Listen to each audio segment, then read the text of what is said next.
Hello everyone, welcome to Electronics Prepper, the channel where we try to learn as much as possible about electronics to become more self-reliant with technology and prepare for the future. Today I would like to show you something that might be useful or interesting for some of you. It's a video that has been has been suggested to me by a supporter of my other channel. Besides this one, I have another channel in Romanian, which is actually a lot more active, or where I am a lot more active, and I post a lot more videos. One of my viewers there and one of the supporters of that project suggested that I would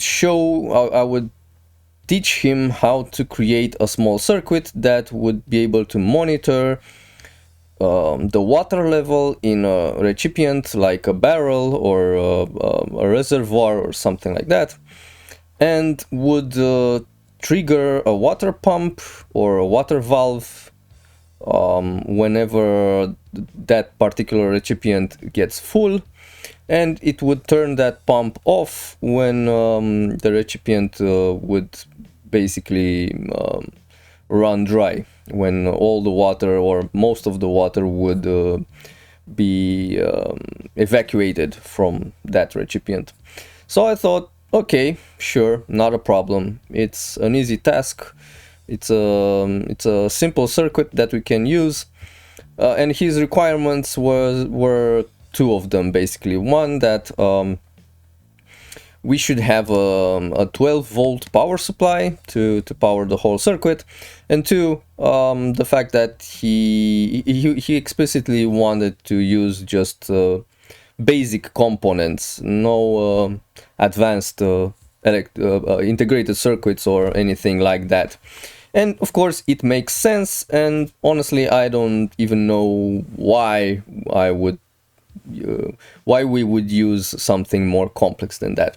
So I came up with this, and I will show you, because I've made some tests, not just with the circuit, but I have sort of because I wanted to have a proof of concept and actually see this thing work in real time. I made myself a bit of a test equipment to actually test this whole thing, and have water, um, inside an actual recipient, and have this circuit actually work, not just be designed and explained, but actually work. And I'll show you towards the end of the video. So the circuit is relatively simple. It has 6 NPN transistors. You can use any low power transistors, almost any that you want. I've used only recovered transistors. At the center of everything there's a bistable circuit. So there are, I believe there are plenty of bistable videos on YouTube explaining to you, how this thing works. But for the sake of, not explaining the rest of the circuit and you just not knowing exactly what this bistable does, let me just give you a brief crash course into this, and then we will move on to the rest of the circuit. So a bistable circuit, which oddly enough in English sometimes is called bistable multivibrator. I really don't know why you would call something like that multivibrator. Like, why does it vibrate? Anyway, besides the point. Can be Such a circuit can be easily constructed by using 2 transistors and 2 or 4 resistors. R1, R4 are mandatory. R2 and R3 can potentially be omitted in some cases. The essence of it is that by turning on one of these 2 transistors, he will turn off the other one, okay, and vice versa. And we are actually controlling the circuit by turning off one transistor, which in turn allows the other transistor to automatically go into saturation or something very close to saturation, right? So this is a symmetrical circuit. It has two outputs that are complementary.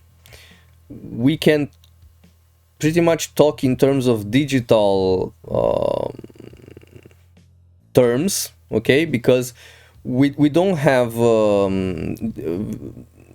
a range of values of an analogic voltage here, neither on the input nor on the output.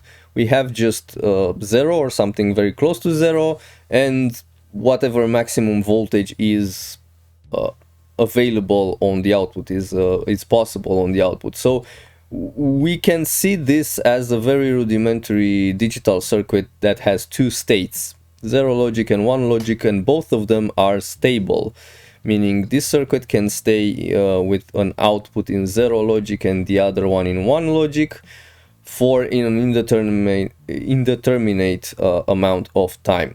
Hence the name bistable. B2 and stable, well, everyone knows what stable is. So by short-circuiting these transistors to the ground, we are shutting them down and therefore allowing the other transistor to open. Therefore, if we place a push button, at least just to conceptualize this, we place a push button in each of these bases of these transistors. One push button can be called set and the other one reset. And the thing is, the transistor that has the set button in its base will also be the one that will have what we call Q output on its collector. Okay, Q is just a letter that has been chosen to represent the output of such a digital circuit. And the other transistor that has the reset button will have the so-called not Q output. Okay, not Q is most often denoted with a bar above it. Okay, so a bar above a letter in digital circuits means negation, not that particular thing, in this case not Q. And since this circuit is symmetrical, we can use either of these transistors for set and reset.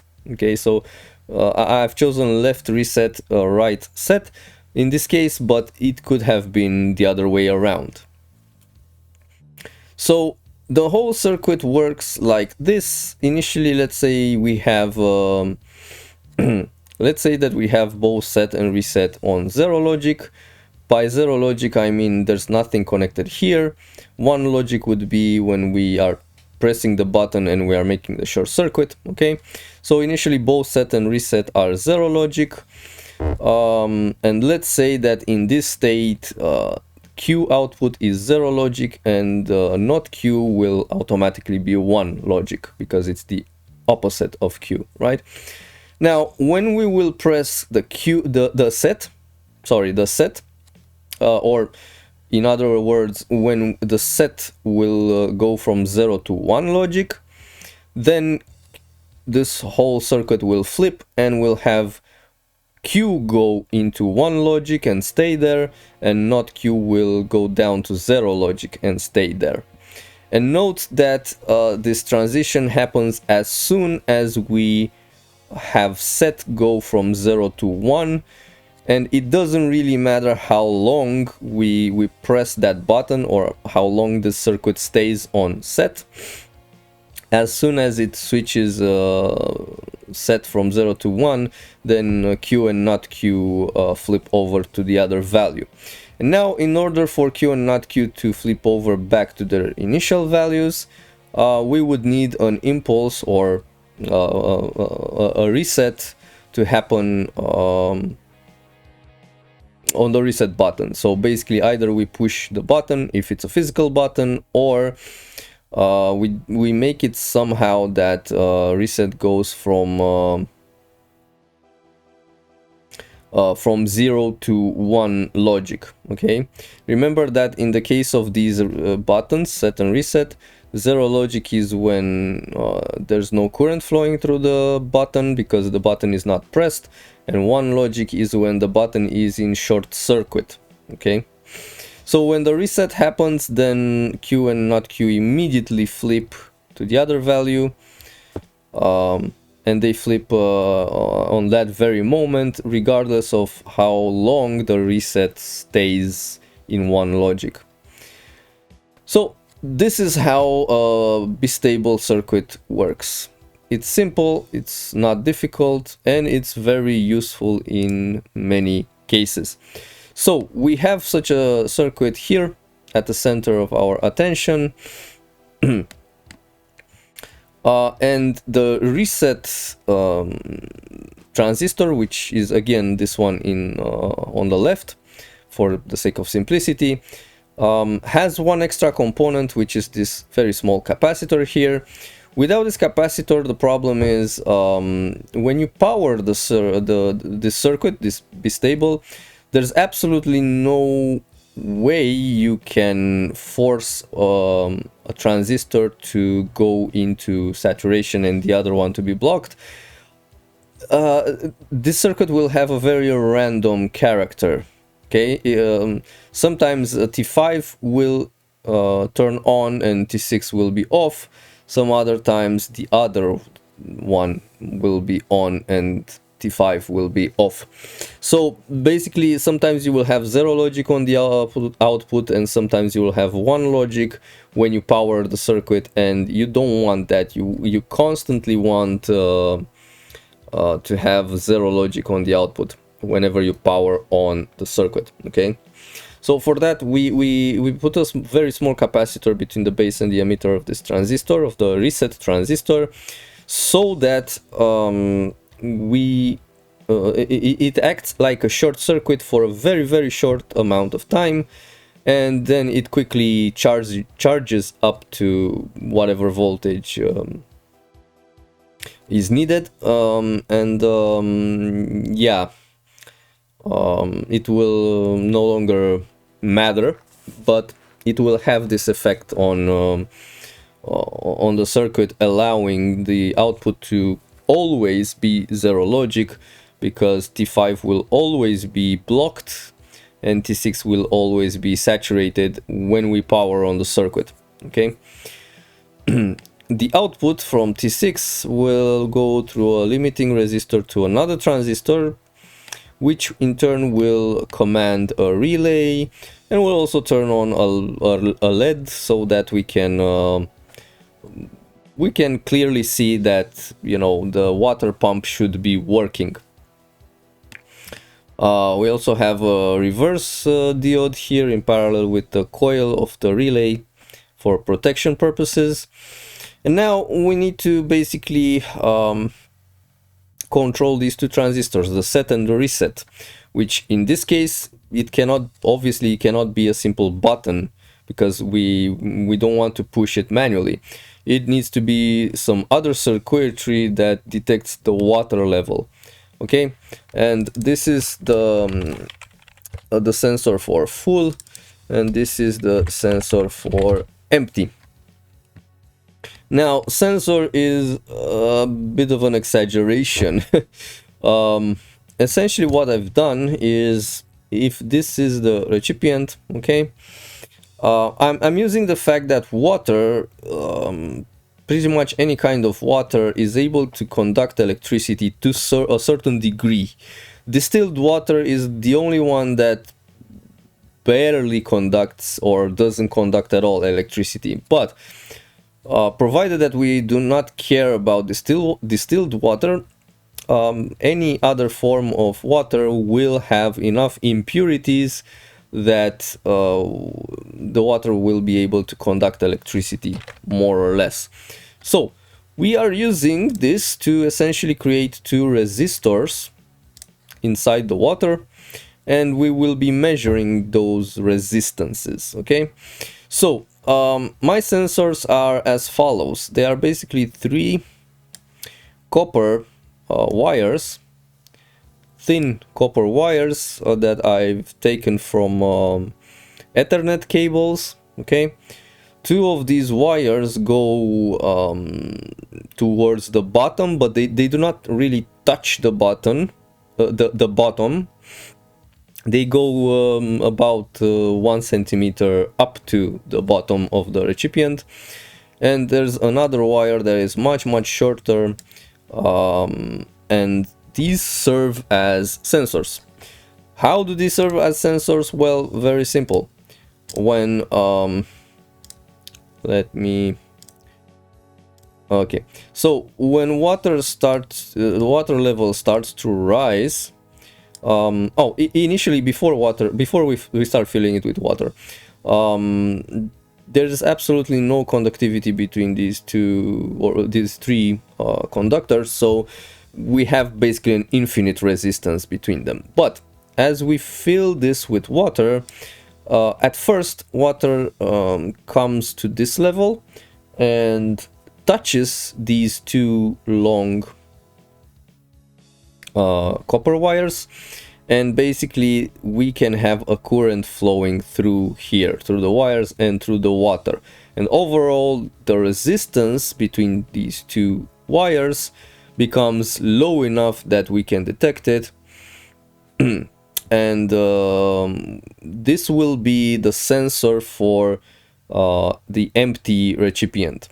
Now, this sensor will, technically speaking, be working in reverse, meaning we will always have a relatively low resistance between these two wires, pretty much at any water level, and we will detect when when the recipient is empty. We will detect it by essentially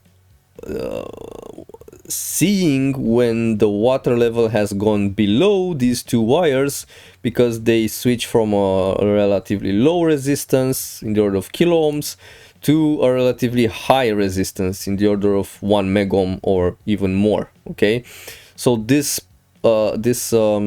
sensor will work in reverse. When we will have electricity conducting, we will know that there is still water, and when electricity will no longer be conducted through here, that's when we will know that the recipient is empty. On the other hand, the full recipient sensor will work directly. It will there will be no water flowing through here. And by the way, this is a common, the left wire is a common wire connected to the positive rail of the power supply. Okay, and it's common for both sensors. And when water level will rise up to this level, that's when electricity will be able to flow from the positive wire into this short wire as well. Electricity was flowing towards the second wire anyway, the empty level wire, but now it will flow on the full wire, full sensor wire as well. So this is how we detect that the recipient of water has been filled. Okay, so that's what we are doing here in this first left part of the circuit. Essentially, these two connectors are the two wires that go into the water. Okay, the full the sensor that detects full recipient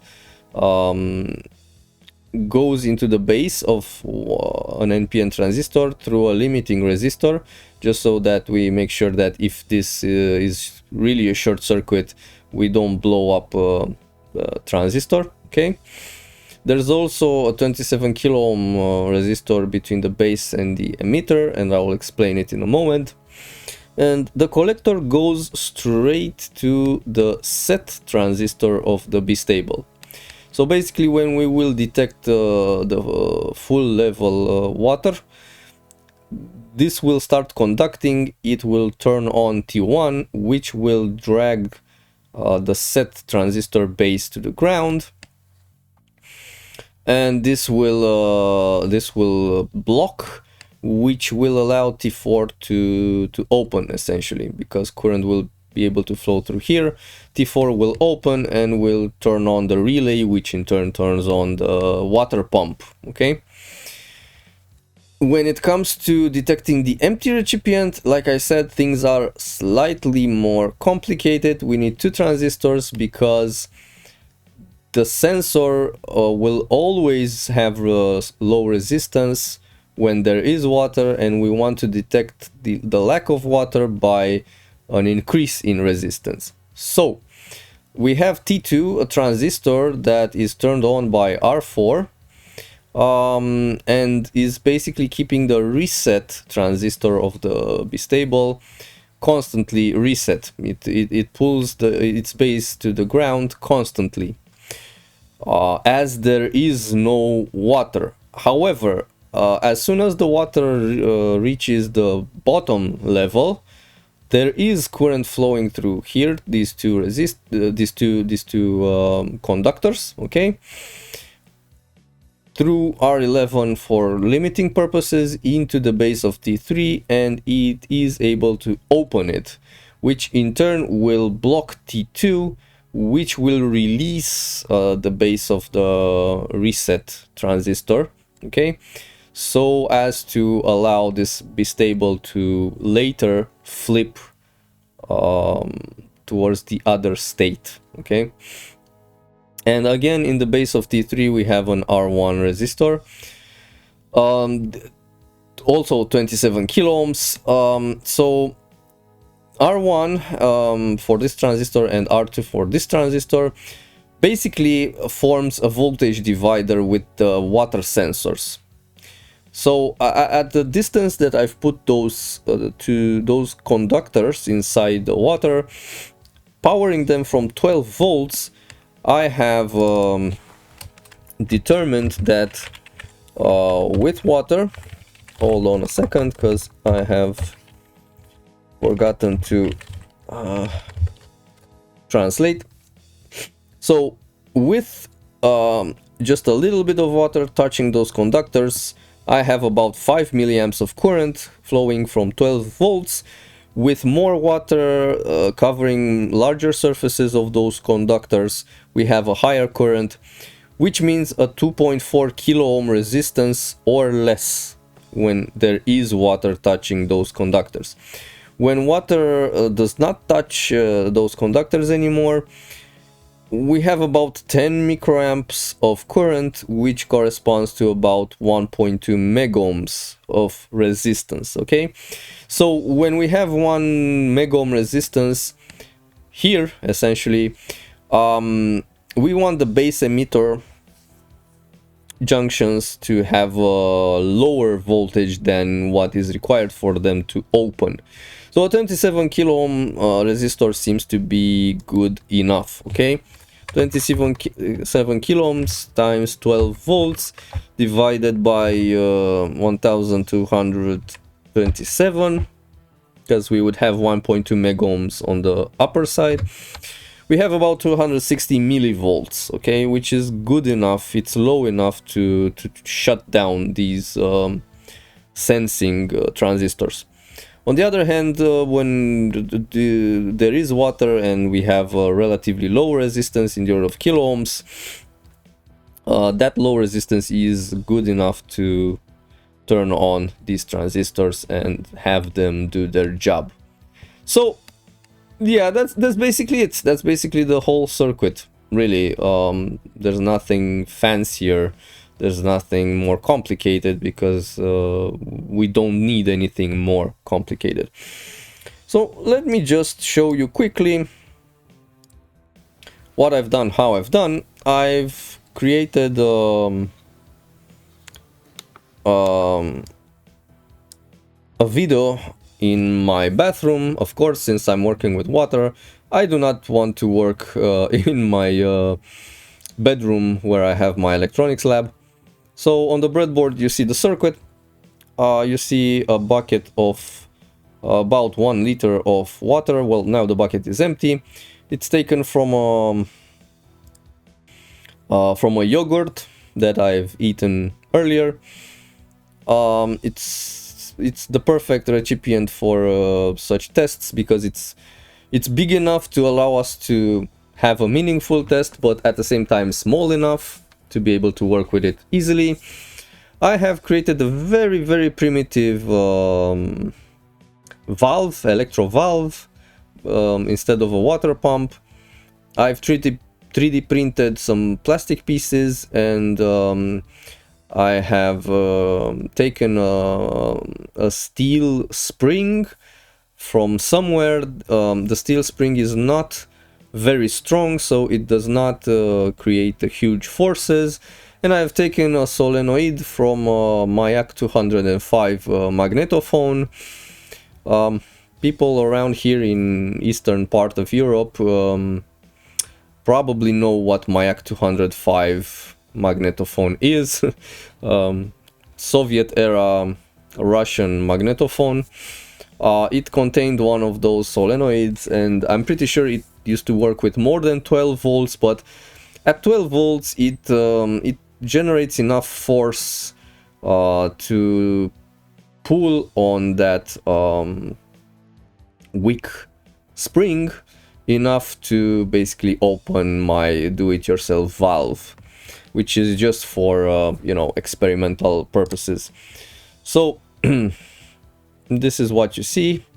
The breadboard has the circuit with a green LED, and I am pouring water here. I'm just gonna pause for a moment. Now, initially when I show you this, the bucket with the whole circuit was completely dry. Okay, so there was no current flowing between those copper wires whatsoever.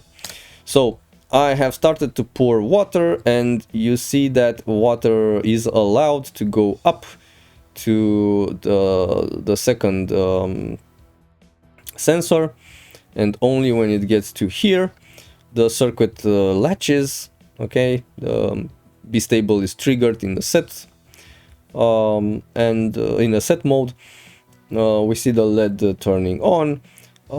If you paid attention, the solenoid has slightly pulled on that spring, and you cannot see the actual water flowing because it's transparent on a white background, but you see the shadow of the water, okay, immediately below the solenoid, okay, below this do-it-yourself water valve. And earlier I've just pointed you at the green LED in case you haven't seen him. Now I'm gonna skip forward this video because sadly the water was flowing out very slowly, and the more water was out, the slower it got. Okay, so the more water decreased, the water level decreased, the speed also decreased, and so at some point it became quite annoying. But somewhere around here, the water level got low enough that the lower sensor couldn't sense it anymore, so it triggered the bistable in the opposite sense of resetting it. Okay, the solenoid closed the valve. Now water is not flowing anymore, and a little bit later I come and pour some extra water to basically restart the cycle.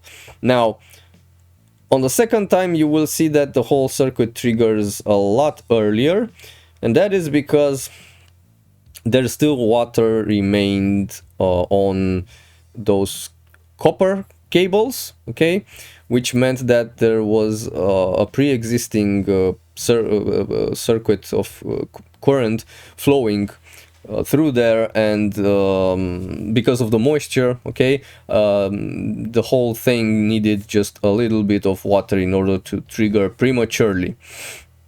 This is not a problem of the circuit itself, it's a problem only of my very rudimentary water sensors, okay, which in practice they shouldn't be like this, they should be completely different.